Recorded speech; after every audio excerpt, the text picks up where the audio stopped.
मत्ती की पुस्तक उसका 19वां अध्याय है, 19 चैप्टर है, और वहां पर हम देखते हैं यहाँ पर प्रभु यीशु मसीह जो है धनी मनुष्य के विषय में बातचीत कर रहे हैं।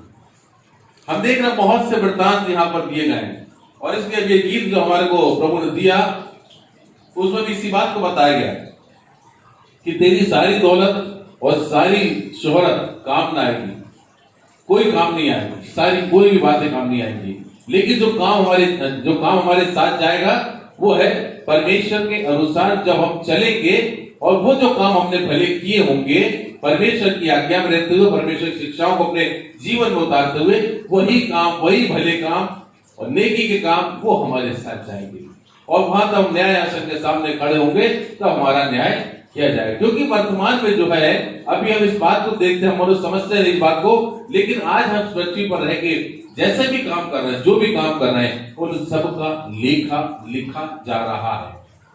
कोई भी बात ऐसी नहीं है कि हम इसको छुपा जाएंगे, हम छुपा जाएंगे, लोगों से छुपा लेंगे, लेकिन परमेश्वर से कौन छुपाएगा? परमेश्वर की दृष्टि तो चारों तरफ, सब तरफ लगी रहती है।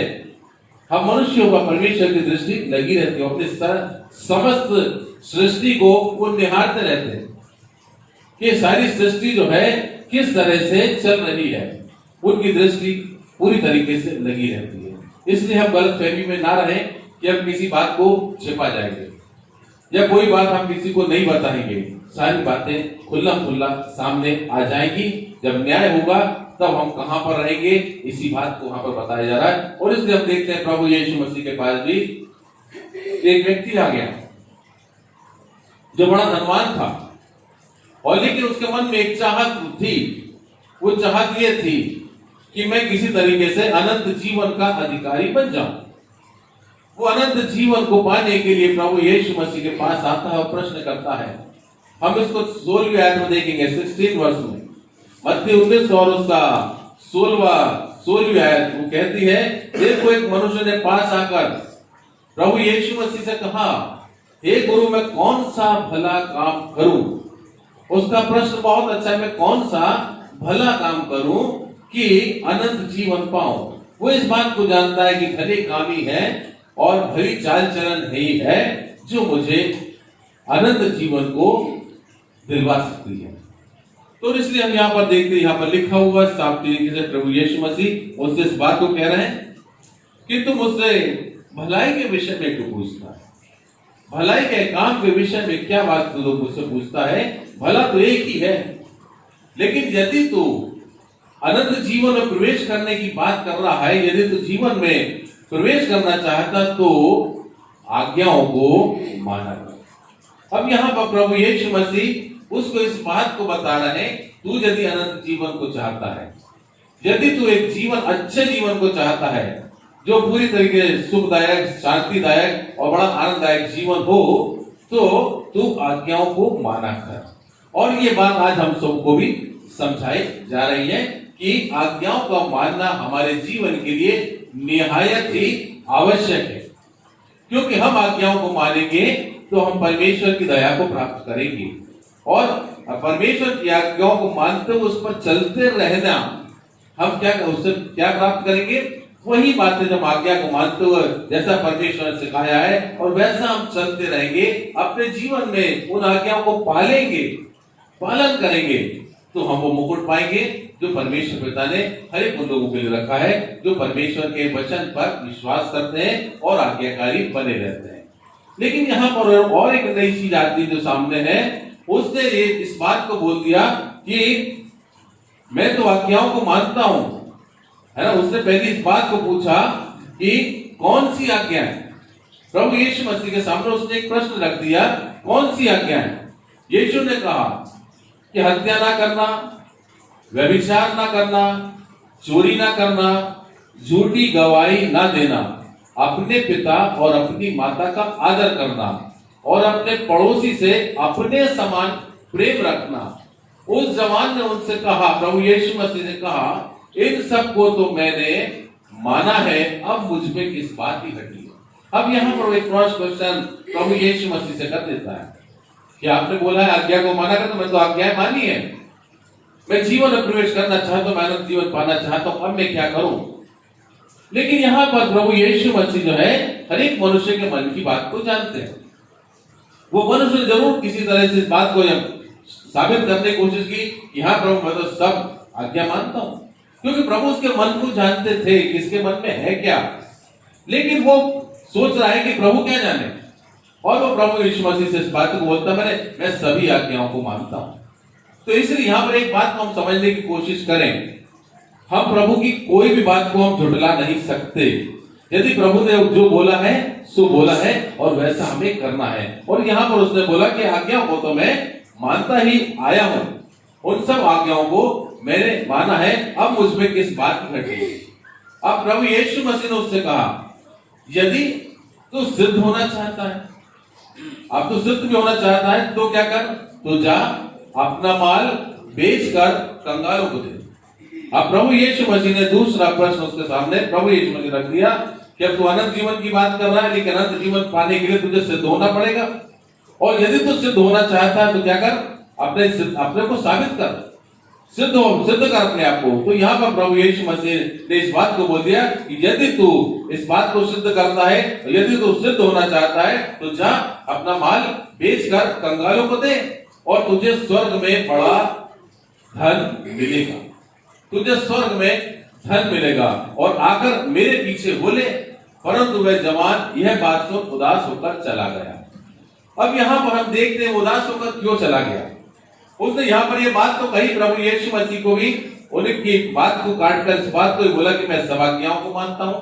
लेकिन प्रभु यीशु मसीह ने उसके मन को जान लिया, तो उसने कहा तू सिद्ध कर।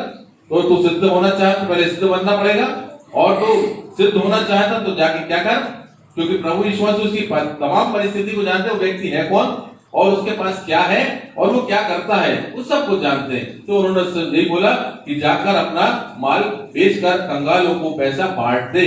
और वहां पर वो व्यक्ति उदास हो गया, क्योंकि उसने आज्ञाओं की बात तो करी, लेकिन यहाँ इस बात को भी तो प्रभु ने बोला था किसी बात का लालच ना करना, लोभ ना रखना। तो यहाँ पर हम देखते हैं व्यक्ति बहुत धनवान था, वो व्यक्ति बहुत धनी था, और इसी बात से वो उदास हो गया कि ये सब बेच दूंगा तो फिर मेरा क्या होगा। जब अनंत जीवन को पाने की बात करी जा रही है तो हम सब कुछ हमें त्याग कर, सब कुछ हमें छोड़कर हमें प्रभु यीशु मसीह के पीछे चलना है। इस बात का संदेश वहां पर प्रभु यीशु मसीह ने उस बात को उनको सिखाया, और वहां जो लोग थे उनको भी सिखाया। क्योंकि प्रभु यीशु मसीह ने बोला कि मनुष्य यदि सारे संसार को प्राप्त करे और अपने प्राण को खो दे तो उसे क्या लाभ होगा, अपने प्राण की हानि उठाए तो उसे क्या लाभ होगा।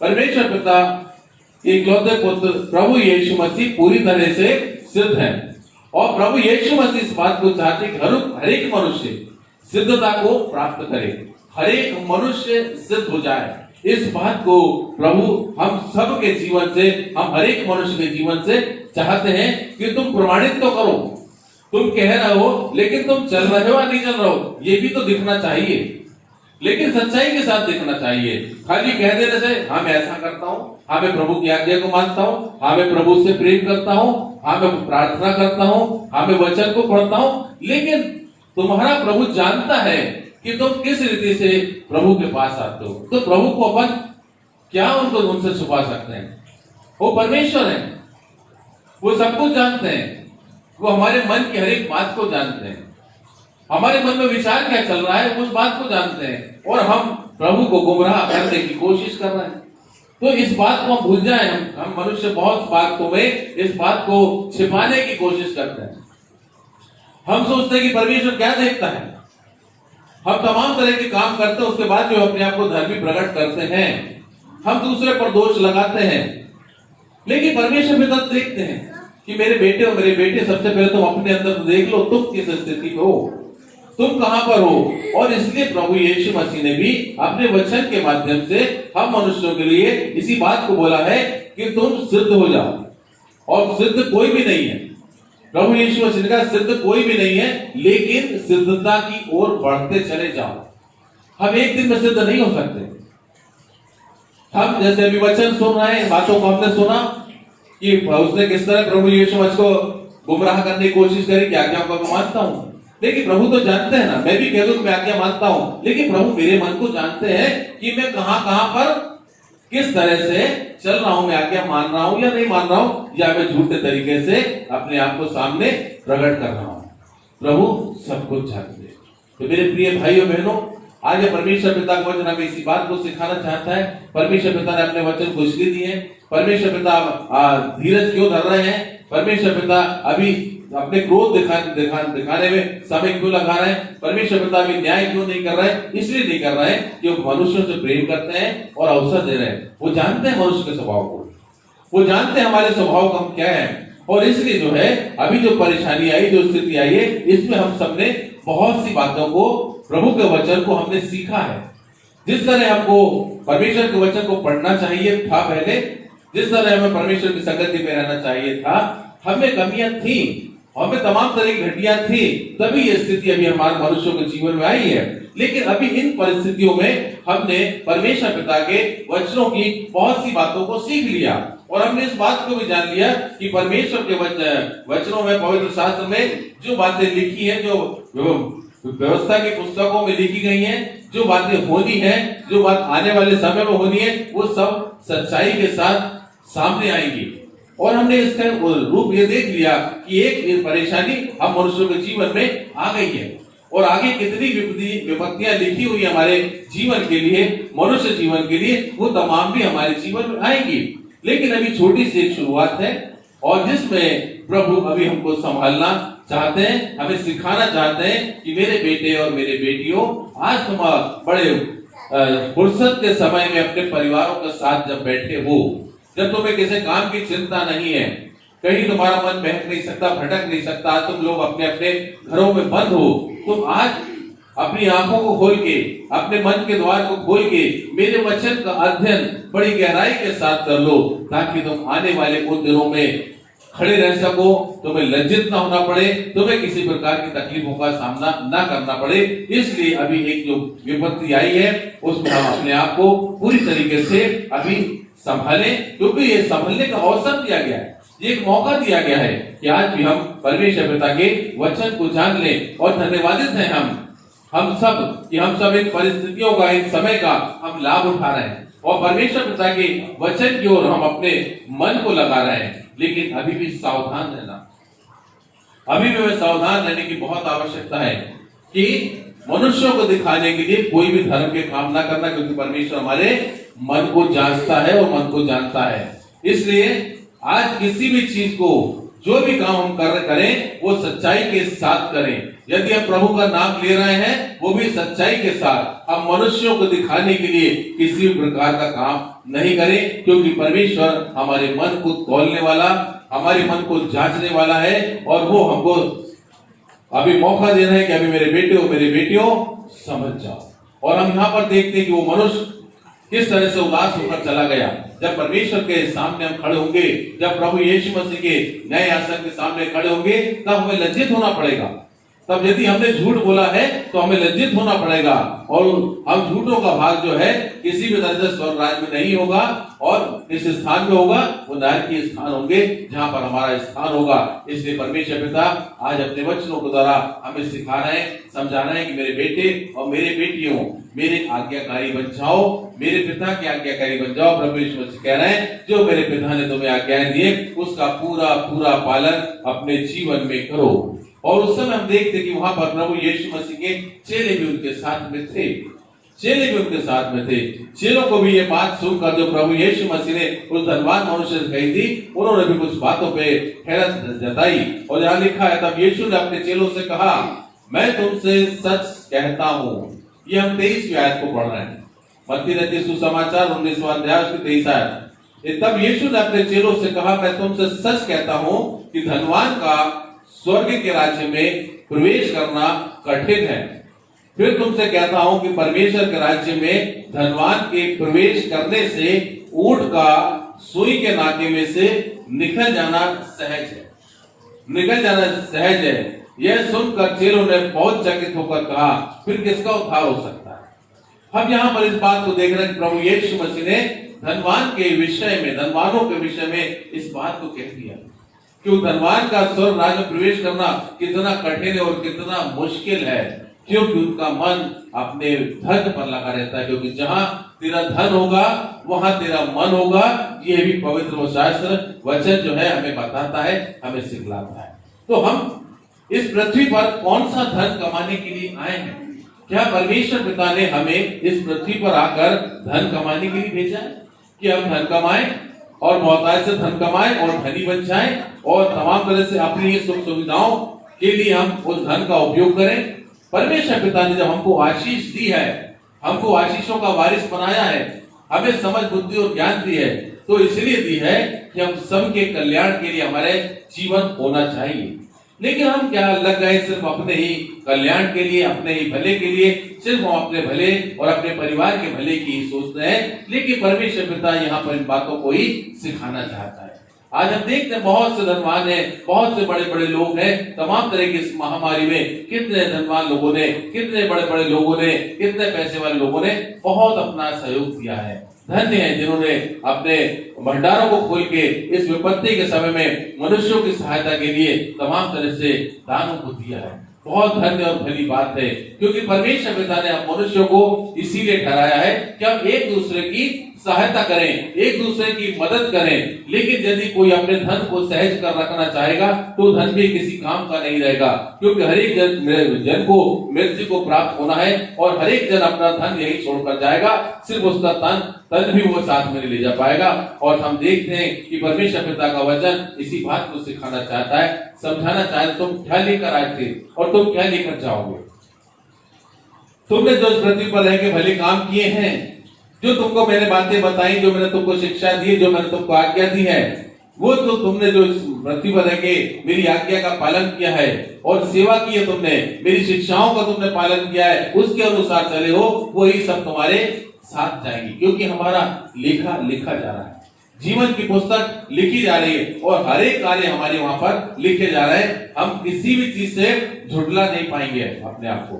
तमाम तरह की सारी बातें हमारे जीवन के हर एक गतिविधियां, चाहे वो कैसी भी हो, अब मनुष्यों के सामने कितने ही भले बन जाएं, लेकिन परमेश्वर हमारे मन को जानता है। तो इसलिए हमें, मेरे को इस तरीके से ही प्रभु में चलना है, पूरी सच्चाई के साथ। जैसा मैं हूं वैसा हूं, कहीं ऐसा ना हो कि मैं सामने कुछ हूं और पीछे कुछ हूं।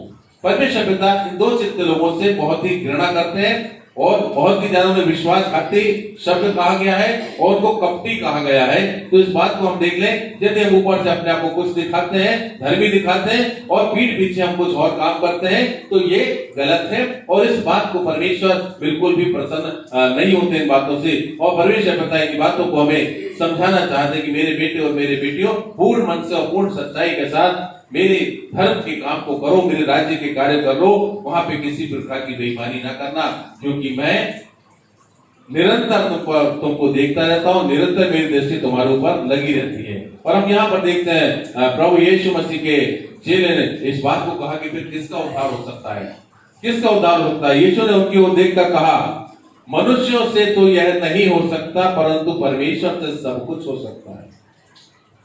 परमेश्वर से सब कुछ हो सकता है। मनुष्य चाहे अपने आप से कुछ कर ले, नहीं कर सकता। उसके लिए हमें क्या करना पड़ेगा? हमें प्रभु के चरणों में आना पड़ेगा, हमें परमेश्वर के चरणों में आना पड़ेगा, हमें परमेश्वर से प्रार्थना करनी पड़ेगी, हमें परमेश्वर पिता से प्रार्थना करनी पड़ेगी। परमेश्वर पिता से हमें सामर्थ्य को मांगना होगा, परमेश्वर पिता से हमें भले मन को मांगना पड़ेगा। जब इस तरह से परमेश्वर से प्रार्थनाएं करेंगे, हम भले मन को मांगेंगे, तब हम देखेंगे परमेश्वर हमें पवित्र आत्मा की सामर्थ्य देंगे। और जब पवित्र आत्मा की सामर्थ्य हमारे जीवन में आ जाएगी, तो हमें वो सिखाएगी और समझाएगी कि हमें इस पृथ्वी पर अपने जीवन को किस तरह जीना है। और जब हम उन बातों को सीख जाएंगे पवित्र आत्मा के द्वारा, तो हम उसी अनुसार चलेंगे जैसा प्रभु ने हमें सिखाया है, हमें समझाया है। जो परमेश्वर की इच्छा है, उसी इच्छा को हम पूरे करने लग जाएंगे। और हम यहाँ पर देखते हैं प्रभु यीशु मसीह के चेले जो पतरस है, इस बात पर प्रश्न करते हैं। इसमें पतरस ने उससे कहा कि देख, हम तो सब कुछ छोड़कर तेरे पीछे हो लिए, हम तो सब कुछ छोड़कर तेरे पीछे हो लिए, तो हमें क्या मिलेगा? ये प्रभु यीशु मसीह के चेले हैं पतरस, और पतरस इस बात को प्रभु यीशु मसीह से पूछ रहे हैं कि हमने सब कुछ आपके लिए छोड़ दिया, तो अब हमें क्या मिलेगा? यहाँ पर भी इस बात को मन में जो उनकी बात आई, वो थोड़ी उचित नहीं है, लेकिन प्रभु यीशु मसीह किस तरह उनको भी जवाब देते हैं, उनको समझाते हैं और इस बात को सिखाते हैं। यीशु ने उनसे कहा, मैं तुमसे सच सच कहता हूं कि नई उत्पत्ति से जब मनुष्य का पुत्र अपनी महिमा के सिंहासन पर बैठेगा, तो तुम भी जो मेरे पीछे हो लिए हो, तुम भी जो मेरे पीछे हो लिए हो, चाहे प्रभु यीशु मसीह के चेले हो और चाहे हम मनुष्यों में से कोई भी हो, यदि हम पूरी तरीके से प्रभु यीशु मसीह के पीछे हो लिए हैं, तो यहाँ वो चेलों को बता रहा है कि तो तुम भी जो मेरे पीछे हो लिए 12 सिंहासनों पर बैठकर इस्राएल के 12 गोत्रों का न्याय करोगे। और जिस किसी ने, अब प्रभु यीशु मसीह इस बात को भी खुलासा कर रहे हैं। आज हमारे मन में भी ये प्रश्न होता है, क्योंकि प्रभु यीशु मसीह के वचन जो अद्भुत हैं। प्रभु यीशु मसीह ने कहा है सब कुछ छोड़कर मेरे पीछे हो लो, सब कुछ छोड़कर मेरे पीछे, जो कोई मेरे पीछे आना चाहता है तो अपना क्रूस उठाए और मेरे पीछे हो ले। तो अभी बात ये आ जाती है, हम सब कुछ छोड़ के चले जाए, घरों को छोड़ दे, सब परिवार को छोड़ दे, तमाम तरह की जो हमारे जीवन में जुड़े हुए लोग हैं, सबको छोड़ के हमें प्रभु यीशु मसीह के पीछे चल देंगे तो क्या होगा, क्या होगा? तो यहाँ पर इस बात को हमें समझाया गया। परमेश्वर पिता का वचन इस बात को समझाता है कि जिस किसी ने घरों या भाइयों या बहनों या पिता या माता या लड़के वाले या खेतों को मेरे नाम के लिए छोड़ दिया है, उसको 100 गुना मिलेगा और वह अनंत जीवन का अधिकारी होगा। हमने इस बात को यहाँ पर सुना, लेकिन तब भी हमारे मन में प्रश्न आएगा, लेकिन इस जीवन काल में हमें क्या मिलेगा? ये तो सब बात की बात है, लेकिन इस जीवन काल में हमें क्या मिलेगा? जैसा कि हमने कल परमेश्वर के वचन से सीखा था, कल प्रभु के वचन ने हमें सिखाया था, जो कोई क्या करेगा, अपने माता या पिता को मुझसे अधिक प्रिय जानता है वह मेरे योग्य नहीं, जो बेटा या बेटी को मुझसे अधिक प्रिय जानता है वह मेरे योग्य नहीं, और जो अपना क्रूस लेकर मेरे पीछे ना चले वह मेरे योग्य नहीं। जो अपने प्राण बचाता है वह उसे खोएगा, और जो मेरे कारण अपना प्राण खोता है वह उसे पाएगा। इस बात को हमने कल सीखा था। तो यहाँ पर परमेश्वर पिता का वचन इस बात को हमें सिखाना और समझाना चाहता है कि परमेश्वर पिता ने उत्पत्ति के समय में व्यवस्था विवरण में जो आज्ञाएं दी गई थी, उस बात को, उस आज्ञा को यदि हमने ध्यान से पढ़ा होगा, यदि हमने ध्यान से उसको सीखा होगा, तो हमें इस बात का भी उत्तर मिल जाता है कि प्रभु हमसे क्या चाहते हैं, कि प्रभु हमसे क्या चाहते हैं। इस बात का उत्तर हमें मिल जाता है। और हम जब देखते हैं व्यवस्था विवरण की पुस्तक और उसके जो हम वचन में जाते हैं, यहाँ पर देखते हैं व्यवस्था विवरण की पुस्तक और उसका 6वां अध्याय, व्यवस्था विवरण की पुस्तक उसका 6वां अध्याय और 4वीं आयत इस बात को बताती है। सबसे पहले तो हम 5वें अध्याय में जाएंगे और वहां पर पहली 7वीं आयत को पढ़ेंगे। उसमें लिखा हुआ है 6वीं आयत को, 7वीं आयत को, मुझे छोड़ दूसरों को परमेश्वर करके ना मानना। पहली आज्ञा यह है परमेश्वर पिता की, मुझे छोड़ दूसरे को परमेश्वर करके ना मानना। फिर हम 6वें अध्याय की 4वीं आयत में इस बात को देखते हैं, सुन हे इस्राएल सुन, यहोवा हमारा परमेश्वर है, यहोवा एक ही है, यहोवा परमेश्वर एक ही है। तू अपने परमेश्वर से अपने सारे मन और सारे जीव और सारी शक्ति के साथ प्रेम रखना। यहां पर इस बात को हमें समझना है, परमेश्वर पिता ने इस बात को चाहा है कि हमारे जीवन में प्रथम स्थान परमेश्वर का है, हमारे जीवन में प्रथम स्थान परमेश्वर का है। और इसलिए जो हमने इस बात को पढ़ा कि जो कोई अपने माता या पिता को मुझसे बढ़कर, या बेटा या बेटी या तमाम तरह की जो हमने अभिवचन में पढ़ा है, वो मेरे योग्य नहीं है। तो यहाँ पर हमें इस बात को सिखाया गया है कि हमें सबसे पहले परमेश्वर पिता के आज्ञाओं पर ध्यान देना है। यदि हमने अपने माता पिता को ही सबसे प्रिय जान लिया, तो फिर परमेश्वर का स्थान कहां गया? यदि हमने अपने बेटा या बेटी को हमने बहुत प्रिय जान लिया, तो फिर परमेश्वर का स्थान कहां गया? तो यहाँ पर परमेश्वर पिता इस बात को बताना चाहते हैं, सबसे पहले मेरा स्थान है और मेरे वचन तुम्हारे लिए प्रथम स्थान रखता है। क्योंकि जब तुम माता पिता के अधीन रहोगे, तुम्हारे बच्चे होंगे, और या बच्चे जो माता पिता को बहुत प्रेम करते होंगे, लेकिन उसमें इस बात का ध्यान रखना कि कहीं तुम मुझसे बढ़ के अपने सांसारिक माता पिता से, अपने सांसारिक भाई बहन से मुझसे बढ़ के तो प्रेम नहीं कर रहे हो। अब मुझसे बढ़कर प्रेम करने का मतलब यह है कि अगर यदि जब तुम इस पृथ्वी पर रह रहे हो, तो पहले मेरे वचन को प्रथम स्थान दो, क्योंकि मेरा वचन ही तुम्हें सिखाएगा कि तुम्हें इस पृथ्वी पर कैसे चलना है। यदि हम अपने माता पिता को अगर वो कोई किसी भी बात को वो कहते हैं और यदि हम उन बातों को स्वीकार कर लेते हैं, यदि हमारे बच्चे किसी भी बात को हमारे सामने रखते हैं और हम उनसे इतना प्रेम करते हैं कि उनकी हर एक बात को हम एक्सेप्ट कर लेते हैं, तो और यदि वो परमेश्वर के वचन के अनुसार नहीं है तो क्या होगा? हमारे परिवार, हमारे बच्चे या माता पिता जो भी हैं, हम परमेश्वर के द्वारा आशीषित नहीं हो पाएंगे। परमेश्वर पिता की इच्छा है कि पूरा घराना आशीषित हो, और इसलिए सबसे पहले परमेश्वर की बात को लो और परमेश्वर की बातों को हम अपने बच्चों को सिखाएं, अपने नाती पोतों को सिखाएं। ये माता पिता की जिम्मेदारी है। और माता पिता की भी ड्यूटी ये है कि वो भी पूरी तरीके से परमेश्वर के वचन की बातें, परमेश्वर की शिक्षाएं और उनकी आज्ञाएं अपने बच्चों को सिखाएं। और यदि बच्चे कुछ किसी प्रकार से कोई दूसरी बात करते हैं जो परमेश्वर के वचन के अनुसार नहीं है, तो उनको सिखाएं। उनके साथ अंधा प्रेम नहीं करें। प्रेम करें, अच्छा है, अंधा प्रेम गलत होता है। अंधा प्रेम करेंगे, यदि बच्चे ने कोई गलती भी करी तो भी हम जल्दी उसे नजरअंदाज कर देते हैं, तो हम उसके बैरी हो जाते हैं। तो यहाँ पर परमेश्वर पिता का वचन इन्हीं बातों को हमें सिखाना और हमें समझाना चाहता है कि हर एक जन पूरी तरीके से मेरे अनुसार चले, क्योंकि मैंने तुम्हें जीवन दिया है, मैंने तुम्हें इस पृथ्वी पर रखा है और मैंने पृथ्वी पर तुम्हें बसाया, और मैं चाहता हूं कि तुम्हारा हमेशा ही कल्याण हो और हमेशा ही तुम्हारा भला हो और किसी भी प्रकार की परेशानियों में तुम नहीं पड़ो। यदि तुम अनंत और व्यर्थ बातों पे या अपने मन के अनुसार जो काम करने लगोगे तो वहां पर तुम्हारे पास उलझने हैं, वहां तुम उलझने में फंस जाओगे।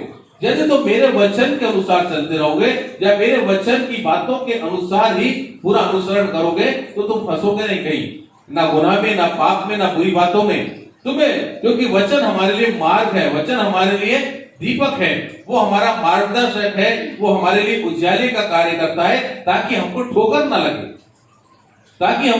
ना लगे। इसलिए परमेश्वर पिता ने अपने वचन हमको दिए हुए हैं, और इसलिए प्रेम करें, बच्चों से प्रेम करें, माता पिता से, लेकिन अंधा प्रेम ना करें। यदि परमेश्वर के वचन के विपरीत यदि कोई बातें जा रही है तो चाहे छोटा हो या बड़ा हो, हम आपस में एक दूसरे को सिखा सकते हैं कि पापा वचन में तो ये लिखा हुआ है, अपन कहीं गलत तो नहीं जा रहा है। और बच्चे अगर गलत जा रहे हैं तो माता पिता का बोल, बेटा अपन गलत जा रहे हैं, ये वचन में नहीं है, इसमें हमारा परमेश्वर हमसे नाराज हो जाएगा। तो इस बात का ध्यान रखना, हमें अपने बच्चों को हमेशा इस बात को सिखाना है। और नहीं तो फिर जैसा कल के वचन में हमने पढ़ा था कि मनुष्य के बैरी उनके घर के ही लोग हैं। जब हम प्यार में अंधे हो जाते हैं, जब हम प्यार में अंधे हो जाते हैं, बच्चों के प्रेम में अंधे हो जाते हैं, या बच्चे माता पिता के प्रेम में अंधे हो जाते हैं, तो पूरी तरीके से वैसा ही काम करते हैं जैसा कि संसार के अनुसार चल रहा है। लेकिन यदि हम परमेश्वर को ध्यान में रखते हुए काम करेंगे तो हम पूरी तरह से वचन में एक दूसरे को चलने के लिए प्रोत्साहित करते रहेंगे, और वहां पर हमें ठोकर नहीं लगेगी, वहां पर हमारा किसी प्रकार का नुकसान नहीं होगा, वहां पर हम किसी तरह से गुनाह और पाप में नहीं पड़ेंगे। और इसलिए परमेश्वर पिता ने अपने वचन के माध्यम से, प्रभु यीशु मसीह के माध्यम से इसी बात को बता दिया और इसी बात को हमें सिखा दिया कि हमको समझना पड़ेगा कि हमें परमेश्वर में से ही प्रेम करना है। परमेश्वर पिता के वचन के द्वारा कल भी हमने सीखा था इसी बात को कि मैं पृथ्वी में मिलाप कराने नहीं आया हूं, मैं तो तलवार चलाने आया हूं।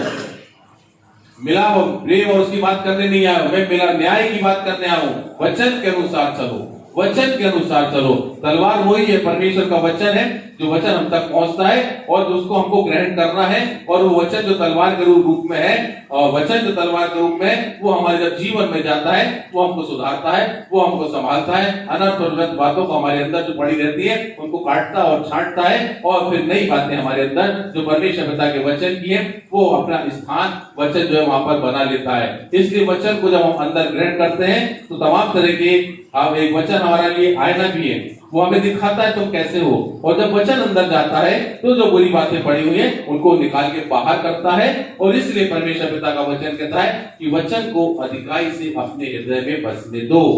अपने हृदय की पटियाओं पर वचन को लिख लो।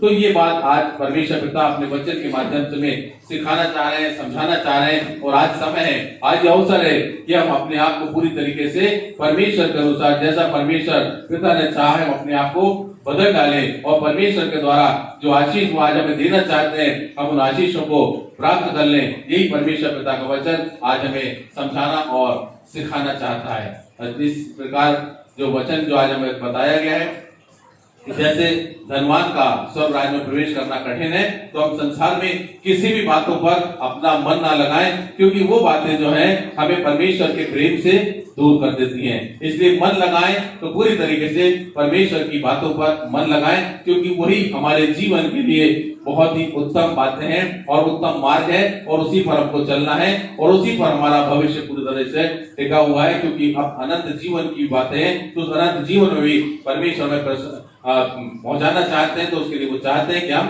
परमेश्वर पिता के वचन के अनुसार पूरी तरह अपना जीवन जीने वाले होने पाए। परमेश्वर पिता इन पवित्र वचनों के द्वारा हम सबको बहुतायत से आशीषित करें। और यदि आज हमारे जीवन के अंदर कोई भी ऐसी बातें हैं जो परमेश्वर के वचन के अनुसार नहीं है, हम उनके लिए प्रार्थना करें कि परमेश्वर पिता उन सारी बातों को जो हमारे अंदर जो परमेश्वर के अनुरूप नहीं है या वचन के अनुरूप नहीं है, परमेश्वर हमको जी शक्ति और इस सामर्थ्य दे, जो तमाम बातें जो अंधकार की पड़ी है या संसार की पड़ी हुई है, वो सब हमारे मन और हमारे हृदय से प्रभु यीशु मसीह में बाहर हो जाएं। ये हम प्रार्थना करें। परमेश्वर पिता हम सबको बहुतायत से आशीषित करे और परमेश्वर पिता का ये वचन हम सबके जीवन में आशीषमय हो जाए। परमेश्वर पिता का धन्यवाद हो।